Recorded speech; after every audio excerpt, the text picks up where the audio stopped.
Durante with a free header. And the honour of Western United's first A-League goal goes to a familiar face. Bessa Barisha. It's Connor Kane on the left. Alessandro Diamante, the ball on a string. And Diamante! The Western service crew are celebrating.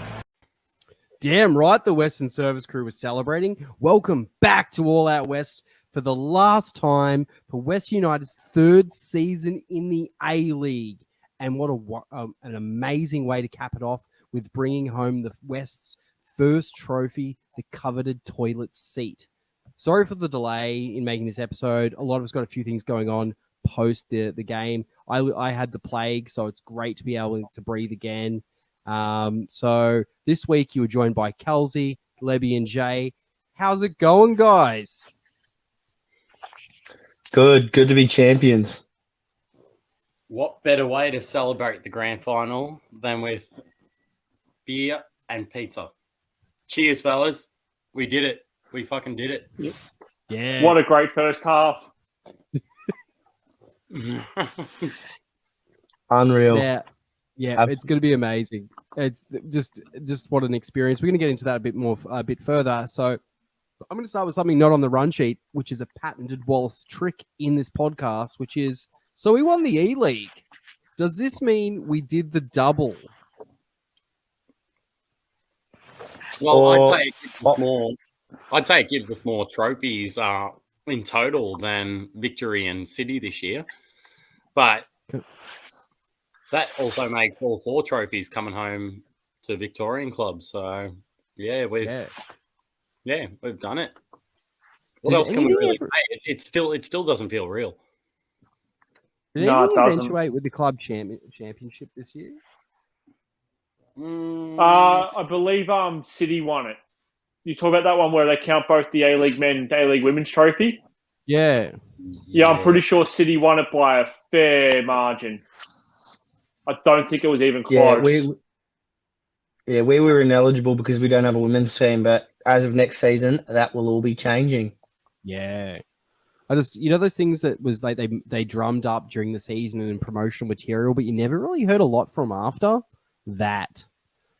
Just a bit of a question there. I'm a big fan. We won that as well. We've got an amazing E-League team. Now, do you guys want to get into the game review? Let's do it. Yeah, let's do it. Let's do. Yeah, sick. Do you want me to do it, or are you going to do it? We did discuss it. We did discuss it, but because it's a shorter one, I wasn't sure. All right, on Saturday, the 28th of May at Amy Park, an intern Australia was painted green and black in front of 22,495 people. John Aloisi had sharpened the pencil in his game plan and starting 11, and within 2 minutes, a corner deflect that comes off Alexander Prijovic and then was then deflected off City's Nuno Reis to open the scoring. Prio, he would then play like a man possessed. The big game player himself sealed us a win in the 31st minute after a deflection off the City defender and popped it past Glover. This helped seal the result, with West United spending much of the second half game defending, and City could not buy themselves a goal past our defenders. Prio would be awarded the Joe Marston medal, and despite dominating with 63% possession, City could not break us down. All players did extremely well and brought the toilet seat to the West.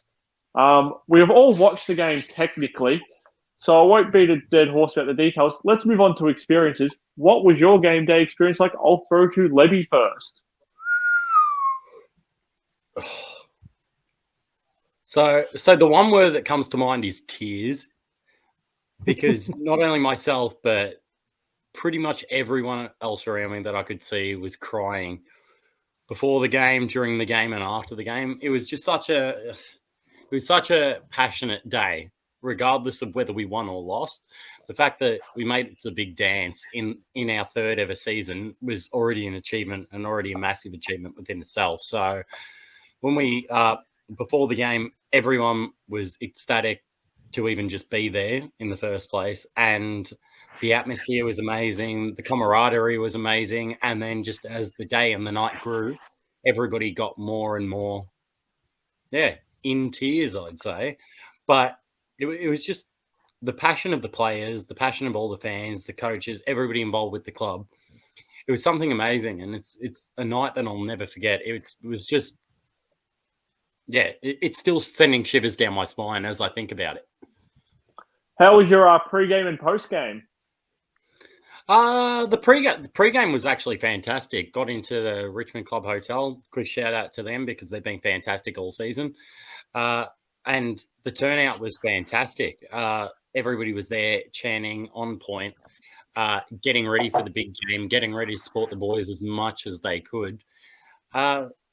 So amazing. The post-game was actually a little bit disappointing because I know a few people went and partied with the players in the club afterwards, but everyone was so physically and mentally and emotionally drained that I think pretty much everyone actually just headed home afterwards because it was such a big day. It was such a big night. It What really about was, you, Jay? wasn't it? How was yours? Yeah, I think full of tears, beers, and cheers. We got on it pretty early. You know, by the time we got in the city, I mean, we started Priest 2 hours before we jumped on the train, and we jumped on the train to go to the city at 12. So, you know, it was a very big day. We're at the pub for a fair while, and I'd say the overall vibe was one of confidence and anticipation. I think a lot of us thought we were going to win that grand final at the pub, and it really showed. Everyone was in fantastic spirits before the game. The march was probably the most unbelievable march I think we've ever had. I reckon at least 200 people at that march, probably almost definitely more. It's sort of hard to grasp. And yeah, coming into the stadium, it all started to really sink in, even though it was a bit of a hassle getting in. That was bad. And we missed TK Miser perform the A-League theme before, but you know, that's considering how the day went, I think I'll let that one slide. Yeah, it was just going into the game, lots of anticipation and readiness, and just keen to get into it. And I suppose so were Western United with that start. Yeah.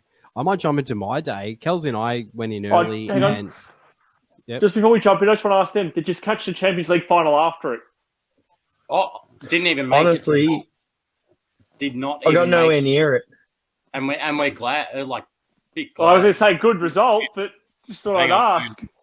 Might do that then in that sort of case, but yeah, honestly, as I said before, that physically, mentally, and emotionally draining. That no, I personally, and I know a lot of the other Liverpool fans and even Real Madrid fans in the service crew did not just go out for the final, but couldn't even stay up for the final. It was just such a big day, and at the end of the day, let's just forget that happened. Yeah, I think it came to about 11 o'clock. Caleb and I were still in the city, and I turned around to Caleb and said, "Look, man, I'm going to go home. If I watch this Champions League final, I'm going to want to hop into bed straight after it." And then Caleb was like, "Oh no, I'm going to go to the Imperial." And then I think Caleb didn't even make it to the Imperial, and you went home as well. So I was in the city, and I just turned around. And I'm like, "Nah, I reckon it's bedtime. And I set an alarm and slept through it, woke up in the 70th minute and watched the rest of the game begrudgingly. But it was a massive day, massive season, and I think we were all just a bit, the heights and the emotion you feel really drains it out of you. So. Yeah, had we lost, we probably would have partied on into the night, to be completely honest, just to pick ourselves up a bit. But we just sort of expended all our energy supporting the boys and enjoying the game. I'll just say it was a massive season for a massive team. We're massive now. That is correct. Mm-hmm. All right, Wallace, where does yours start? So mine was Kelsey and I had a good day. We started a new tradition for us, which is starting at the Belgian Beer Cafe. We had a bunch of the Abbey beers brewed by Trappist monks. which is quite expensive, but a good time and hits you. It's a punch in the face. Great food there as well. We made it to the Richmond Club Hotel a little bit later than ever. A little bit later, I think around 3-ish, 4. Yeah, 3:30, something like that.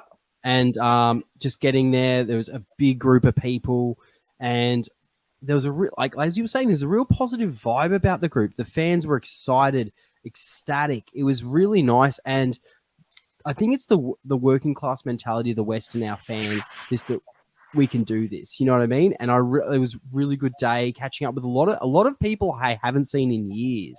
I'm talking some day one fans who maybe haven't been able to get to games. It was great to see a number of people. I was talking to Paddy, and he showed me God's Hate, this Brody King from AEW's band, which is sick. It's like Entombed, but with breakdowns. It was amazing. But it was just a great day. We have such a fun community of fans, and it's just an amazing thing to be around, to see it develop. And this was the culmination of that, in my opinion. So we got there, we had some beers. Ghazi was there taking photos. That they're working on the doco. It was just ecstatic to be around. And of course, we're on the beer, so we're quite having a great time. And that march, as you said, Jay, that was an amazing turnout. Not to mention, we actually necessitated the police for once to block off traffic. Like, we were on the road. The funny part the funny part was we weren't on the road at all until we realized, hang on, the police are halfway out onto the road. We can just all go out onto the road up to where the police are. So because of that, everyone just started jumping on the road. Oh, that was intense. We were actually, honestly, like, well behaved, rowdy, yet somehow well behaved. And that's what we want. Yeah, it was just an amazing day. There was issues getting into the stadium, obviously. I just don't think they were prepared for the turnout, to be honest. No. And I think that was echoed in the facilities as well, in the beer, like the amenities and everything. Like, nothing was really prepared for the crowd. Yeah, I found that the amenities sort of didn't really deal with that first rush of people.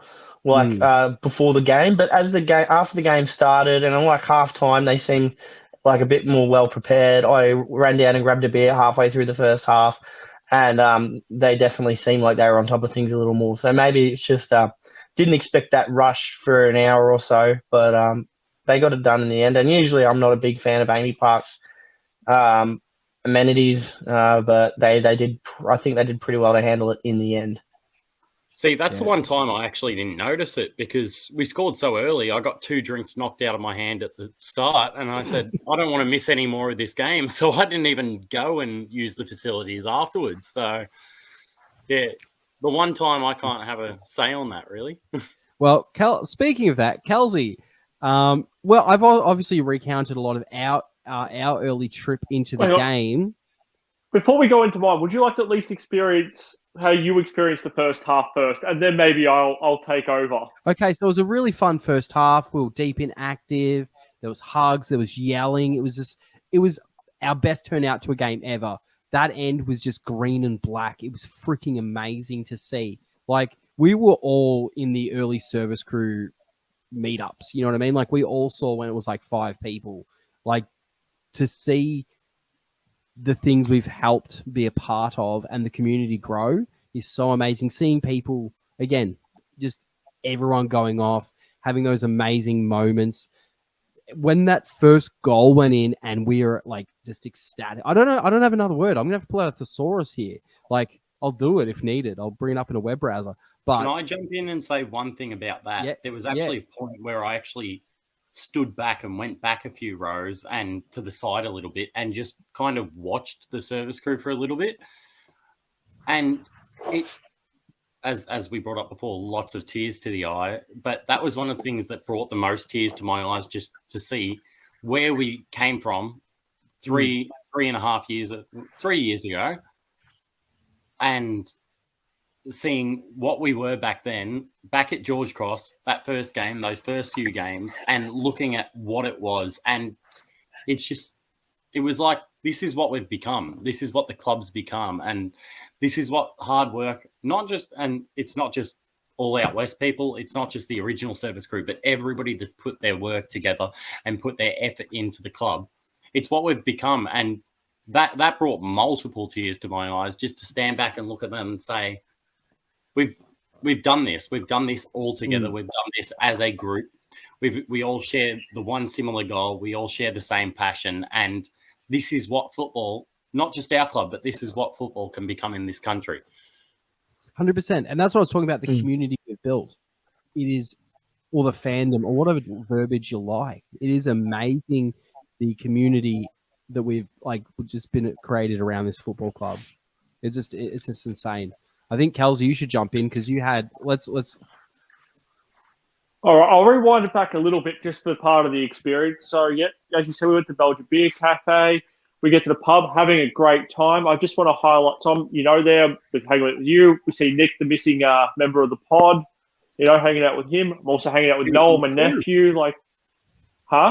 He was in the crew for once. I couldn't believe it. He was. He had the time of his life. He loved it. He was loving life. I'm enjoying things anyway. The only negative I want to talk about at pre-game pub was I'm doing the walk around, just see people. Someone's like, hey, come meet this guy. They're like, oh, this is Kelsey. He's one of the people on the podcast. He's like, great show. And then what I can only assume was a snowman cosplayer by his shape and the way he wanted to mock me afterwards goes, aren't you one of those Liverpool fans? To which I'm like, no, because I could see where this was going. And he wanted to give me shit for being a Liverpool. I'm like, no, mate, I'm an Arsenal fan. And he's like, so then he starts crapping on about Chelsea and how Chelsea are a bigger club because they've won Champions Leagues. By your own argument, Nottingham Forest are as big. I don't know what your point was. It was about celebrating Western United. Not that. Just an idea. I can't believe you remember more of this conversation with this dude than the second half. Sorry, man. Yeah, back to recollections of conversations on that day. I can really only remember one that comes to mind, and it was when I met up with you guys after you were at the Trappers. The bar. And Andrew came up to me, Wallace came up to me and said, mate, I am fucked. And you were just crabbing on about your beers. And I'm just like, oh, that sounds cool, man, but I'm going to enjoy the beers right here, right now. And you were just like, hell yeah, dude. And then kept on keeping on. That was great. I don't know if you remember that, Wallace. Side walking away at the same time. Like, I'm just like, I just want to get to my beers. Honestly, there were a lot of people. There were a couple of people I was trying to get away from, just chatting my ear off, Western and non-Western fans. So I did use you guys to sort of subtly sneak away.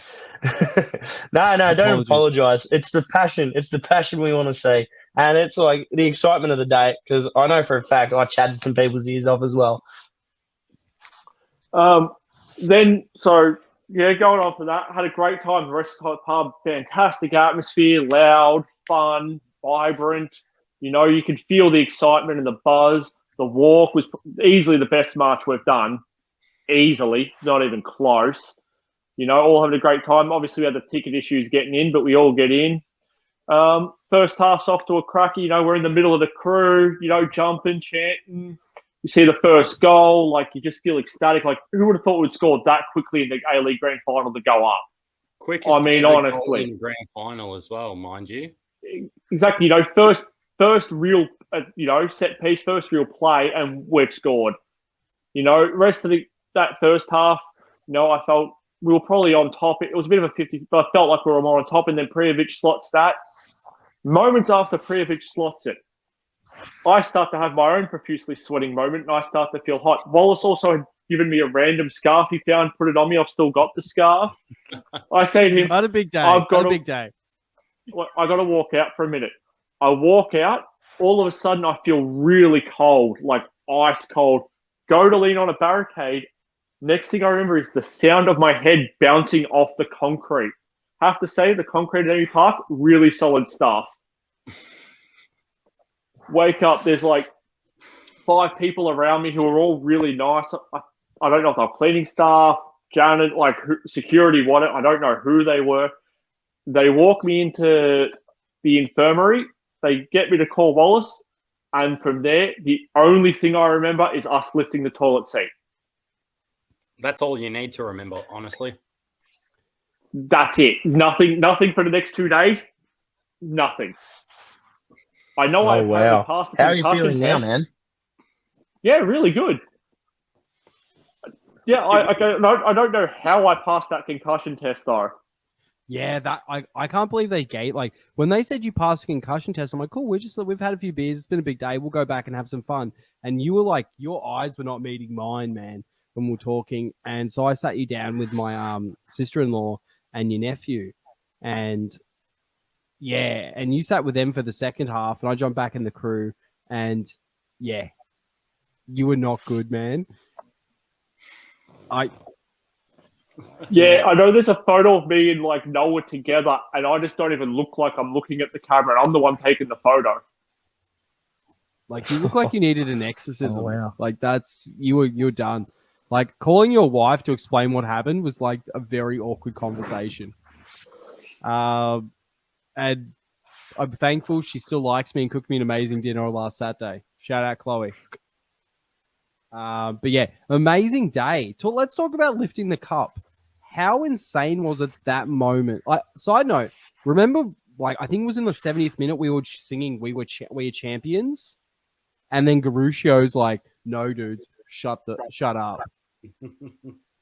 Yeah, me and him both. People are telling me Scotty McInnes is running up to me in like the 68th minute, going, "We're champions. We're going to win the league." I'm like, man, did you not see like 2 weeks ago when City thought they were going to make it through the Champions League final? Then Real scored 2 goals in 2 minutes. I'm like, dude, this is football. That's not how it works.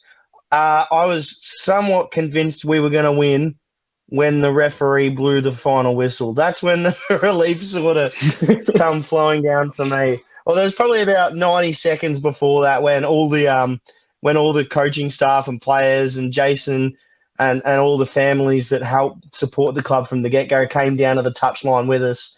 That's when I realised, oh, shit, we're going to get it done here. But very nervy. We didn't come really close to conceding. There were a couple of half chances and semi-decent chances, but still, you never know. It's just 1 or 2 moments of brilliance that could swing a game, but ultimately it didn't. And unreal to see when that final whistle blew, knowing that we were about to lift that trophy. Man, I was cheering, I was crying, I was flood of emotion. I would like to say, sorry. It seems a little bit cocky and confident, but the moment our second goal went in, I didn't have a doubt that we were not going to win it. Obviously anything can change in football, but as soon as that second goal happened, I just had this feeling that we were going to do the basic Western United thing, which we've done all season and which we did in the end, and just shut up shop. And there was going to be no way they broke through. And City had an amazing season, but from everyone who watched that game, it wasn't even that their finishing was off. There was no final ball. They couldn't even get it into those positions to get in scoring positions. We just locked them down. And I just had that feeling once we went 2-0 up, we weren't blowing that. We were confident we saw in our game style. Sorry, you go, Joe. Yeah. We saw it in the Adelaide game. They couldn't break Adelaide down for the longest time. And Adelaide only lost because they completely ran out of legs. And we're much better defensively than Adelaide. I mean, I saw it. I spoke to we'll get into it, but I spoke to John Aloisi at the family day the next day. I'm like, if I could see that 2-3 beers deep at home on the telly, I'm like, there is a 100% chance you can see that City just don't have any creativity at the moment. And he's like, yeah, pretty much, because I know for a fact he was at that game. And yeah, we were just resilient. All we needed to do was play our way, and the game was ours, especially after that second goal. Definitely. And let's talk about some player highlights there. Leo Lacroix, amazing. Dylan Parias in that slightly behind Prijovic. That I wish we had come up with that earlier, but it probably wouldn't have worked if we had implemented that strategy earlier. You know what I mean? So many good tactical choices which shut down some tried and tested City attack. And They nullified McLaren. Yeah. Like, He did nothing. He did absolutely nothing. Put it this way, Jamie McLaren, I was reading up on these stats, for the whole game, had 9 touches. I'm And looking at that now. Bring it up now. That's Lukaku. 9 quality. touches. Now, if you look at Dylan Wenzel-Halls, guess how many touches Dylan Wenzel-Halls had? More than 9 touches. Oh, He had 9 touches as well. But then you look at duels. Dylan Wenzel-Halls participated in like 24 duels versus 16 duels. There you go. Versus McLaren, who was much, much less than that. So it just proved that when McLaren doesn't have the ball at his feet, when McLaren doesn't have the ball at his feet, he's not influencing the game. But if you look at Dylan Wenzel-Halls, he's running, he's chasing, he's putting pressure on. McLaren's great when he's on the ball, but he goes missing for large periods of the game. And when we can nullify him, when you can nullify him like we did, he's not going to be a problem. But it shows Wenzel-Halls, is willing to go both ways, whereas McLaren's just get me the ball so I can score. Yeah. Mm. I feel like Dylan Wenzel-Halls Exactly. has better build-up play, better link-up play, whereas McLaren's more of a, if he has great service, he's a better finisher. He's the best finisher in the league and probably in the Socceroos. It's just the game surrounding his finishing probably needs a bit more improvement. But I can without a doubt say he's probably the best striker of the ball in Australia at the moment. It's just defensively, he brings nothing. But in his lane, though, Dylan Wenzel-Hall is an out-and-out striker. He is someone who can play on a wing. He can play, you know what I mean? He's got more variety. He's not one-dimensional. And what it shows is that Dylan Wenzel-Halls had bought into Aloisi's philosophy of, defensive mindset of we are all defend together. We're all a cohesive unit. We're all doing this together. Mm. And so the point I'm trying to make is Jamie McLaren, hands down, is a better player at this stage than Dylan Wenzel-Halls, and I think we'd all agree on that. However, when it came down to it, Dylan Wenzel-Halls knew his spot in the team and played his part much better than Jamie McLaren. As a unit, they faltered, we succeeded. And part of that unit, because Jamie does well with the service, he was let down as well. They were not giving him anything. So, like, as much as I've ripped on Jamie McLaren, they know the way he plays. They should be feeding him the balls, and they weren't. So, it is what it is. But all over the pitch, we played brilliantly, from Dylan Wenzel-Halls all the way to Jamie Young, from Preo to Young. I reckon we could have had about 4 or 5 players win the Joe Marston medal, honestly. I'd probably honestly would have picked my 1, 2, 3 for the game was Risdon, Garuccio, then Prijevic. I think Risdon, I don't know if we're going to get into this or if it's not on the run list, but Risdon picked up a knock within the first 10 minutes and ended up playing the whole game. He's paused and he pretty much turned around and said, fuck that, I'm falling on my sword here. Either my body fails, my body's going to fail, or my mind will fail long after my body fails. And he pushed through and played one of the games of his career. So hats off to our captain leading by example in Josh Risdon. I think very underrated performance. But then you could even give shouts to Jamie Young because he gave he had amazing saves in that game too. Yeah, he did. 5 solid saves. Yeah. Look at even Connor Payne getting in there, making a dirty lead into the second goal. Garuccio with the assist on the first, putting the ball in dangerous areas. Everyone getting back and defending, people pushing forward, playing balls across the park. Jerry Skatardis came on and played a brilliant game non-stop while he was on the field. Had he played the whole game, he would have been a case, the way he played just for 30 minutes or so. Unreal game we played, and we played and we won the Western way. Exactly. Any other comments on the game? Look, it was only a half of football, but one of the best nights of my life and the best Western game I've been to. I think we can all agree on that. I will, for sure. Okay. Now, here's another question that I think is very important to our club as it develops.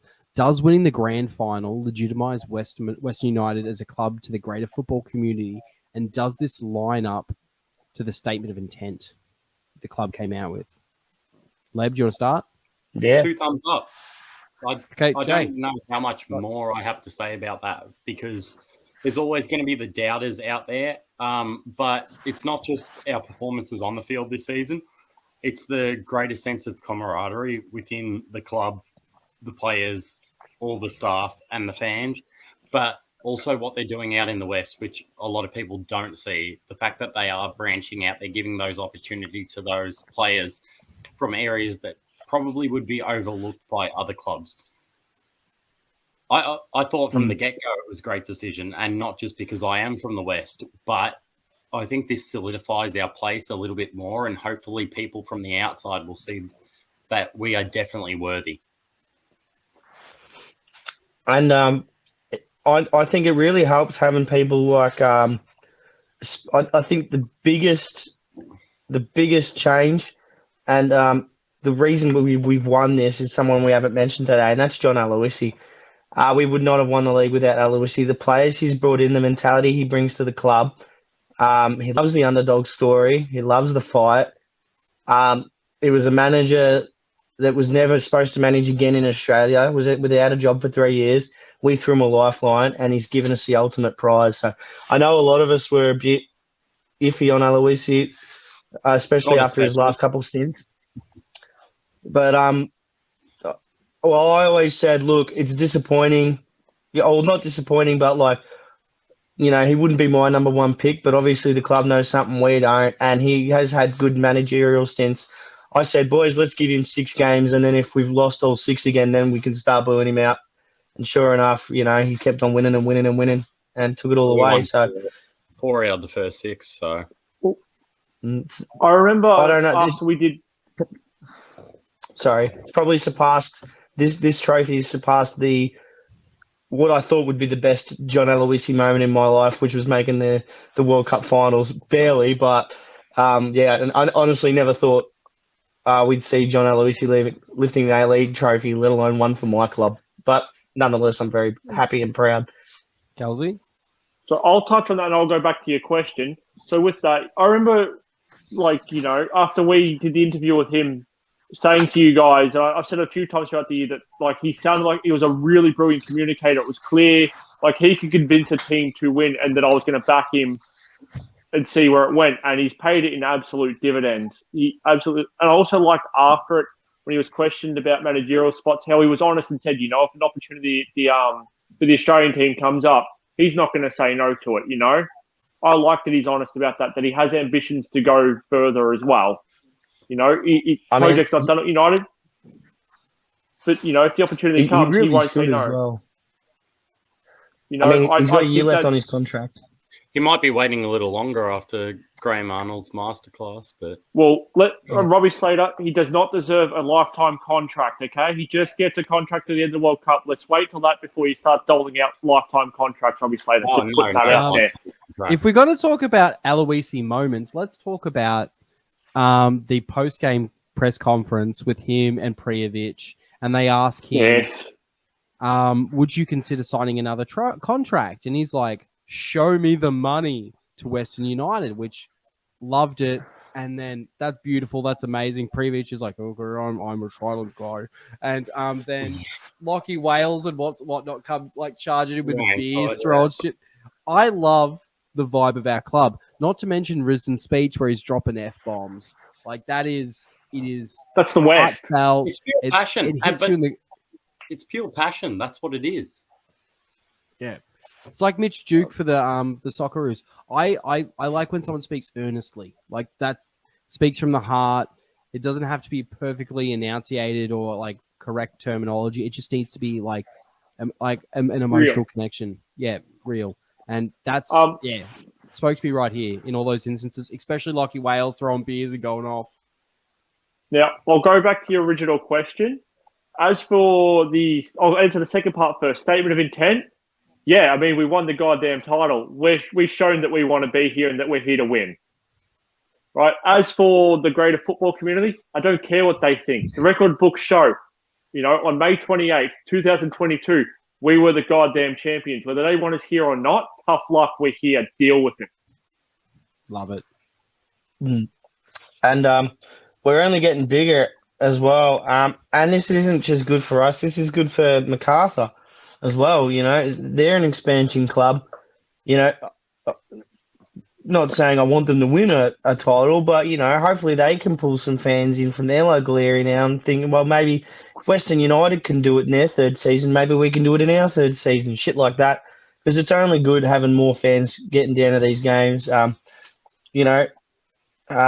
hope more fans come to Western and Melbourne City games next year because both teams played brilliant seasons, and I definitely think that they deserve the praise they get. But stuff them, we won. So, well, you're talking about something that the league needs, which is to prosper. And a lot of our as a league, we like to take the piss and stuff, and it negates the whole thing. But let's keep it moving. I just have one last question for you guys, a quick yes or no. Is there any sweeter way than winning the title than beating all three of your rivals on the way there? No. Nothing sweeter. Nah. Sorry, move on. I just wanted to ask that because we did beat all three of them. You little beauty. Yeah. Now, guys, the next thing we're going to talk about is the family day that was held the day after. Now, myself and Kelsey did not attend. I know, Kelsey, you have obvious reasons. I was actually a bit worse. There was a family day? Yeah, you didn't know the day existed. Look, I'm just spewing I didn't get to touch the toilet seat trophy. I would have loved to have done that, and I've completely missed the boat on it. On Sunday, the 29th of May, West United held a family day at Graysland in Spotswood with players, staff, and photos available. Leb and Jay, what was it like, and how seedy were you guys and the players? I was actually not too seedy. I rock up there pretty early I drove in because I'm the disappointment of the Champions League final loss actually sobered me up a fair bit. But then the family day reinvigorated me. So I drove down to Graysland, got there at about 11:15 before it opened up, jumped in there, saw Tomoki and Mike, first thing, ran up and gave him a big hug. And I don't think he wanted to, but he reluctantly accepted the hug.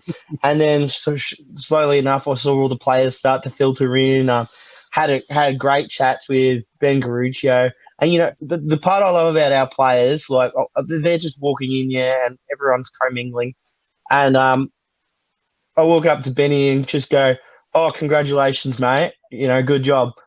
And then he kicks off a 10-minute conversation, with all these people around. Ben Garuccio is talking to me. And then Garuccio, being a Liverpool fan's like, "Oh, boys, did you watch that final?" And we're like, "Yeah, don't talk to us about it."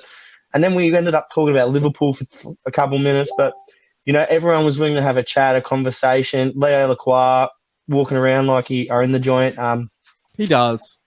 And then we had our a couple of speeches which Caleb just rocked up in time for up the front, and then sort of all went off. Enjoyed Graysland, mingled about, took photos with the trophies, and just enjoyed the experience and soaked it all up. Nice, maybe. Yeah, it was just a big celebration. That's all it was. It was. You saw how.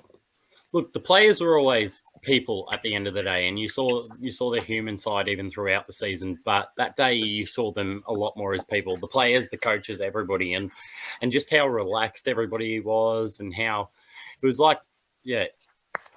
it's hard. It's really hard to describe. Really, it was just everyone was just enjoying themselves, having a good time, enjoying the moment as best as they could without trying to think about it too much, and not even thinking about it too much. It was just a big day of celebration, coaches, players, staff, fans alike, and it was just something amazing to be a part of. It was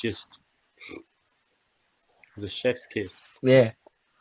And what's nice about it is once you remove the barrier, the literal physical barrier between pitch and crowd, Ryan Scott came up, sorted us out straight away, and was having a chat with us. I mean, I don't think he knew where he was because he'd had a big night the night before. But Nick and him had a great time together. Yeah, I did hear that is about good that. to hear. I did hear about that one. Nick partied very hard with the boys that night, especially Ryan Scott. I heard about it, and I didn't even hear it from Nick. I remember seeing waking up. Well, so I'll just quickly drop. Just by the way, he rocked up in the house at like 10:30 a.m. Still drunk. That's what you want after a grand final win. So Nick, unofficial 5th member of the podcast. I got a photo from him that morning. 6, dude. Whatever. There's the number of people doesn't matter. We're a collective here. I got a photo from him with the trophy around his neck at like 7 a.m. Yeah. So Dylan Wenzel Hall's girlfriend put that on him. He's having a good time. But that's the thing. That's one of those experiences you don't get from other clubs is just how available and how like the personal connections you can have with players and people. It just differentiates the West United from other clubs, and it's something I really appreciate personally. I know we all do here. But they're real also people. worth mentioning, we glamorize them, and the word hero is thrown around a lot, and you talk to these guys and they don't talk like they're heroes. They just, if I could put it in 2 words, the boys. It's just, hanging with the boys. They're just a bunch of normal guys that have done something extraordinary on the football field. I mean, of course, you've got personalities in there like Diamante and Ryan Scott, but Diamante's no normal bloke. I think he's the one exception to that. But it's just couldn't find a nicer bunch of blokes, honestly. That all of them wanted to chat, all of them were keen on it. Even the international players like Leo and Dimmer. I had a chat with Dimmer as well. Like even with the egos involved, they've still got time for the fans and time for each other. So yeah, it was really cool to see. Nice. Anything else on that, guys? No, but I can whether or not we win a final or a grand final again next year. Get down to hopefully we do it at Graysland again. Get down to Family Day. It was really fun. It was. I honestly, really rated it. I think it was a great thing for the club to put on.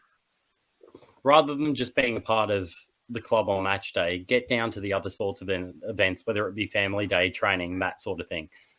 And I can't because I'm away for work at the moment, but if you can, the NPL season's still going. Would recommend getting down there.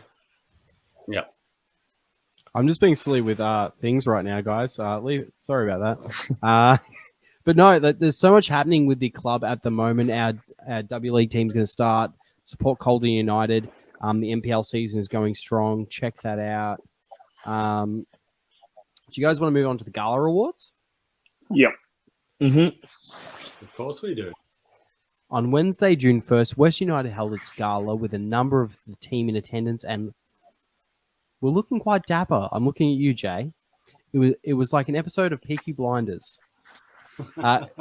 Caleb, I do believe you managed to even give an award on the night, an award out. What was that like?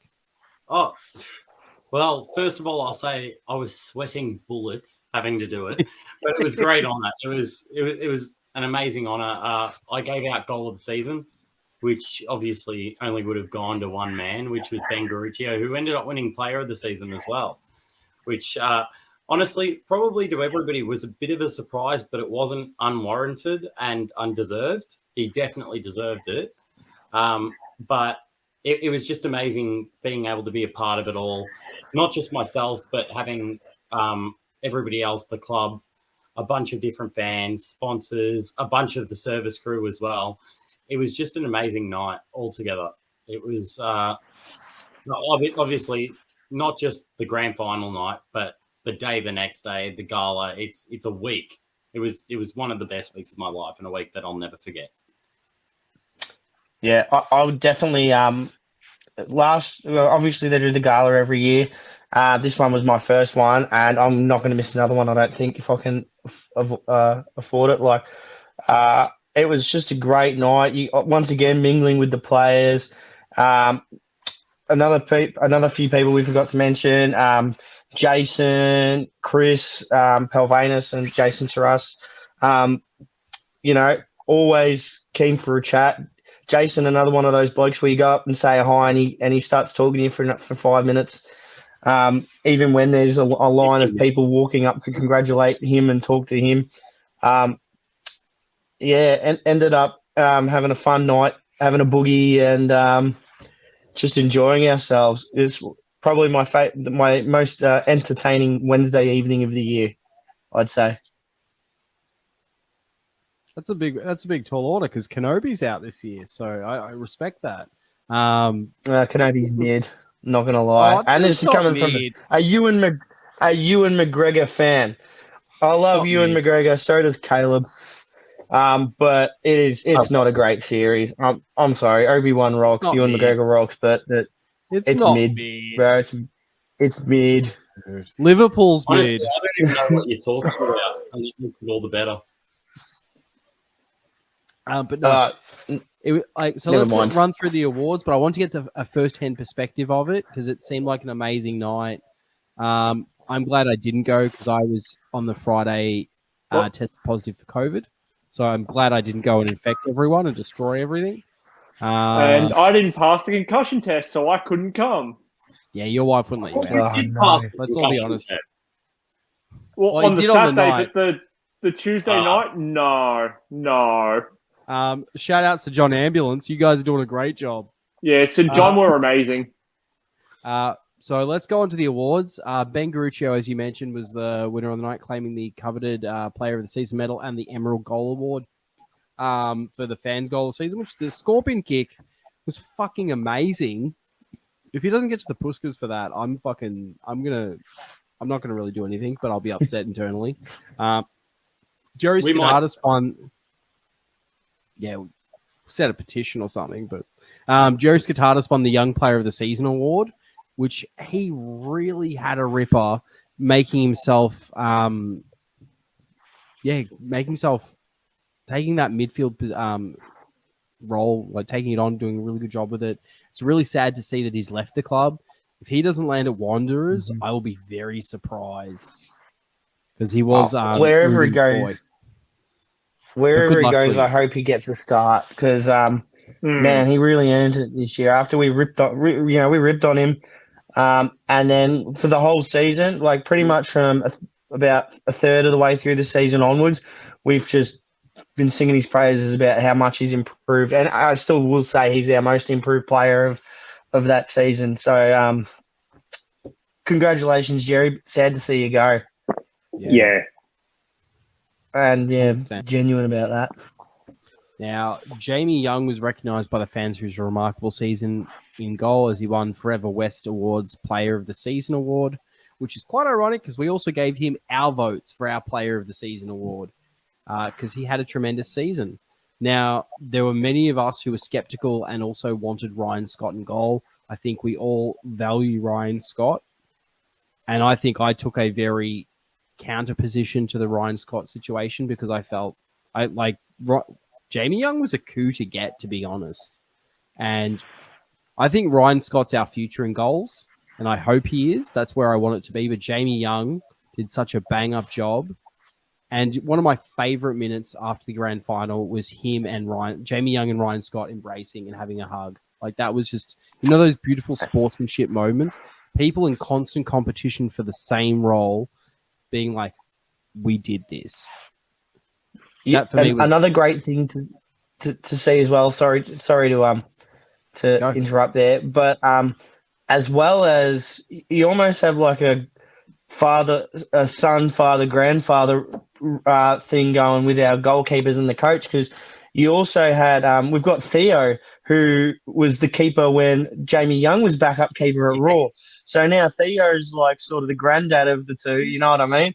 Yeah. And hopefully, if Theo moves on, we can move up Jamie Young into our goal. Go.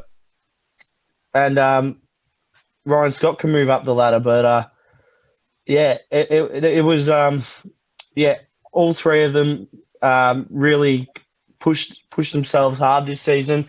Obviously, Ryan Scott's right there in case Jamie Young screwed up, which is why Jamie Young rarely, if ever, screwed up at all. So you got to give your hats off to Ryan Scott as well. Jamie Young legitimately had like 2 bad games.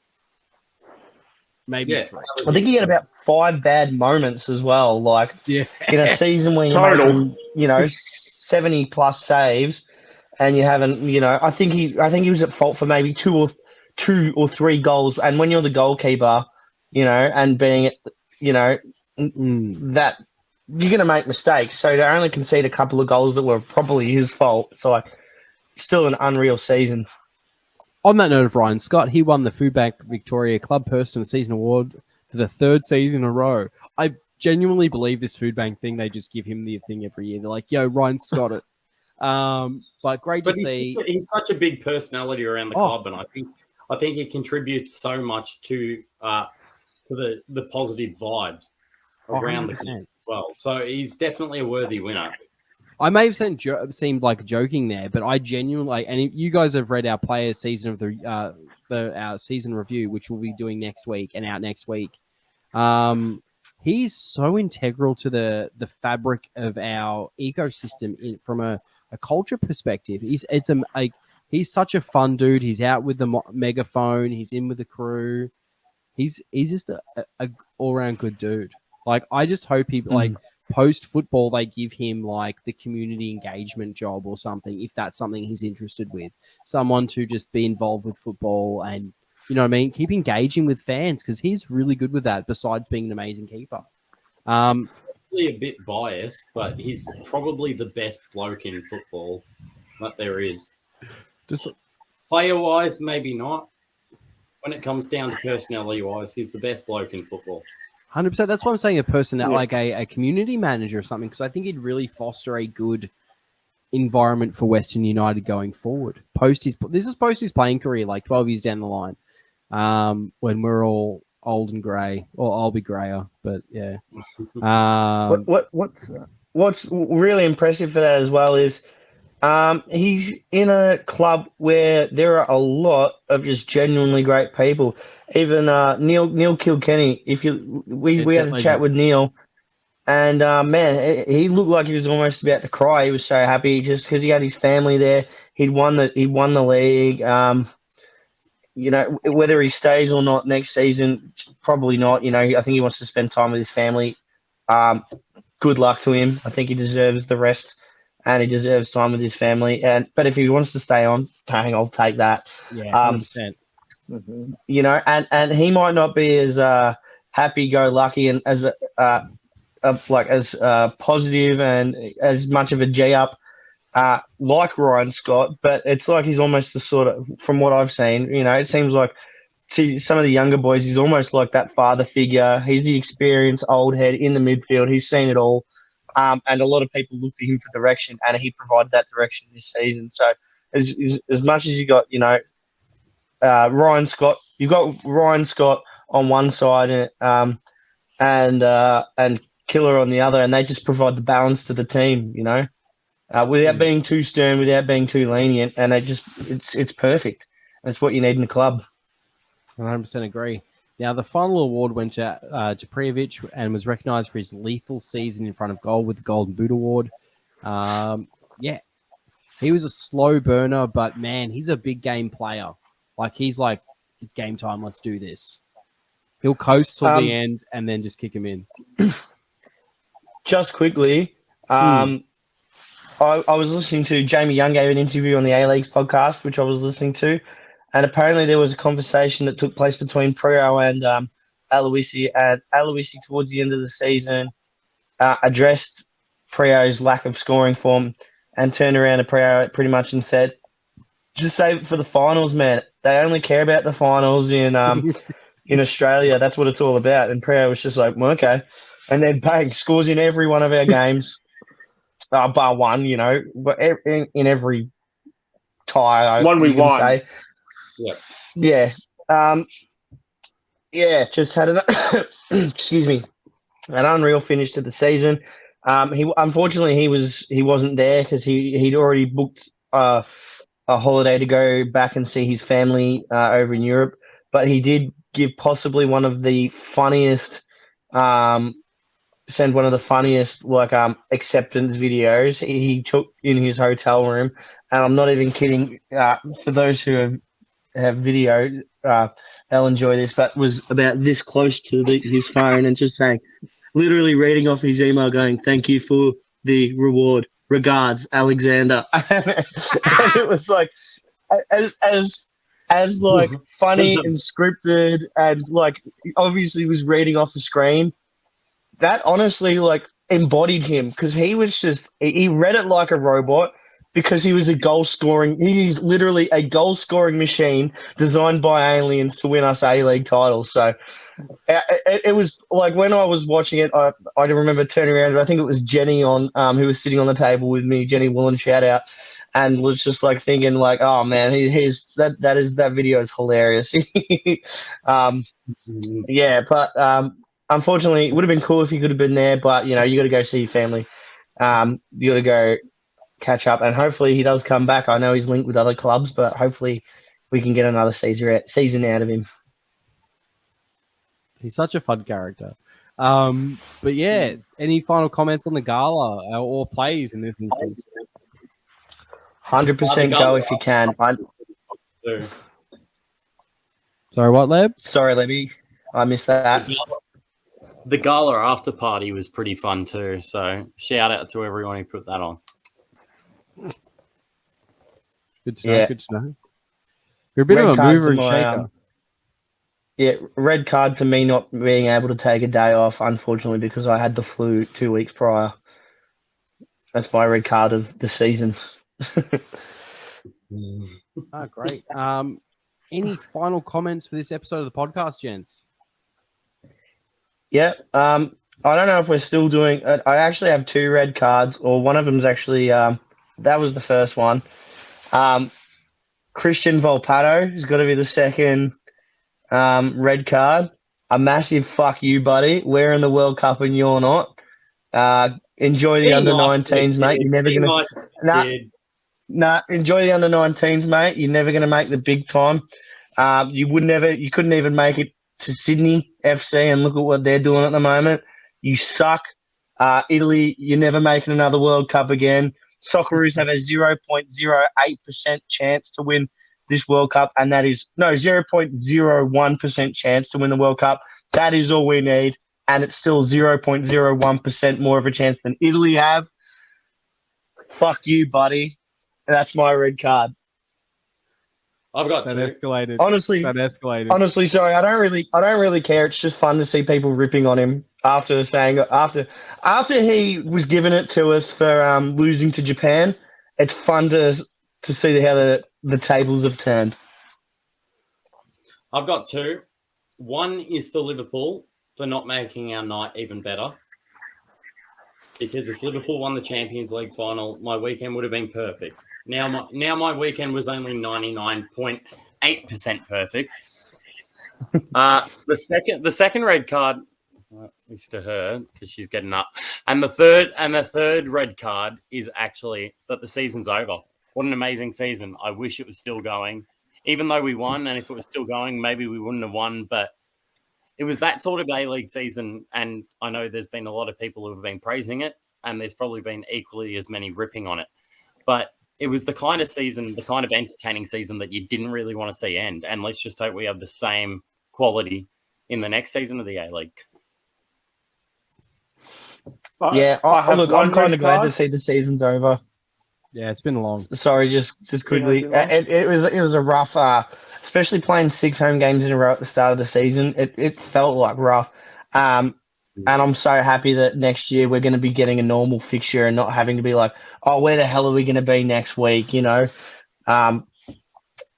as much as I want I'm glad this season's over just because we can get back to normality as well. And we won the league, so I'm glad that happened. All right. Sorry, Kelsey. No, all good. My one red card was to that Snowball cosplayer Don't know why you're trying to bring down what should have been West United's, crowning moment. Don't know why you're trying to bring about something else. It was about the green and black winning the goddamn title, you snowball cosplayer. The callback. I love the callback. 316. That's it. I would like Any to, cards in you want? contrast. No, I'm actually in a really good mood today. I've just beaten COVID and my lungs are getting back to normal. This is the 21-22 season trophy. This is soon going to say Tipping Comp champion Chris, aka Methodical Flamethrower. He's getting this delivered to his door and a signed Josh Risdon jersey. Hell yeah. Shout out, Chris. Thanks for participating. Yeah, I have nothing else to say. This has been a fun pod. Next week, we're going to do our season review, which I'm 3 beers deep. Have another. Nah, it's a weeknight. I'm getting old. But yeah, thanks everyone for listening this season thus far. Don't forget to like, subscribe, review, and all that jazz. We're the fucking champs. Ole, ole. Ole, So I just like to And, share something. My final comment for the day is A-League licenses, like championships, aren't for everybody. All West, aren't we? Oh, West, aren't we? West, aren't we? All West, aren't we?